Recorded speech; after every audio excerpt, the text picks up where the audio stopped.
ลงรวมนะพี่น้องเพราะว่านี่เอาการด่างใส่เกลือเยอะหน่อยนะพี่น้องใส่น้ำเกลือเยอะหน่อยเนาะดูก่อนอย่างสิต้มยำนะพี่น้องเนาะ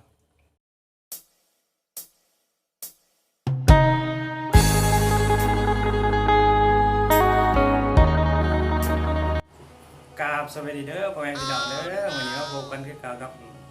นมบาลานะพี่น้องวันนี้สิพาเอาเพื่อเก่าพี่น้องมาเห็ดต้มยำนะพี่น้องเนาะก็มีเครื่องเทศก็มีข่าทิ้งไข่แล้วก็ผักกวดเนาะก็เฮ็ดแล้วก็ที่สำคัญก็กุ้งกับปลาหมึกเนาะพี่น้องเขาสิต้มยำรวมกันแล้วก็มีเครื่องให้เนาะพี่น้องต้มยำน้ำข้นเนาะโอเคพี่น้อง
เกี่ยเลยเนาะ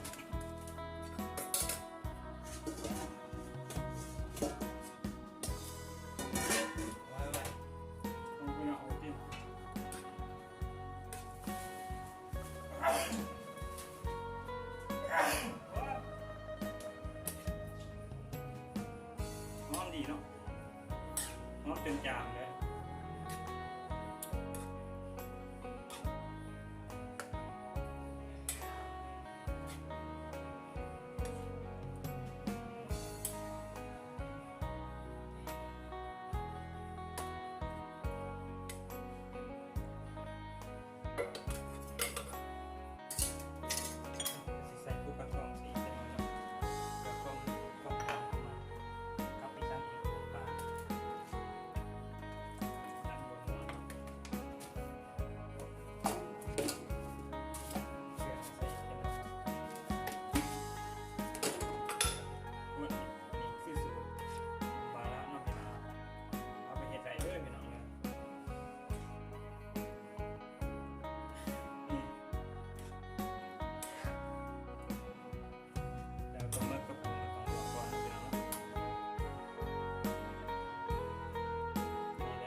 จบไปเพียงเท่านี้เนาะพี่น้องพบกันใหม่คลิปหน้าเด้อพี่น้องบ๊ายบาย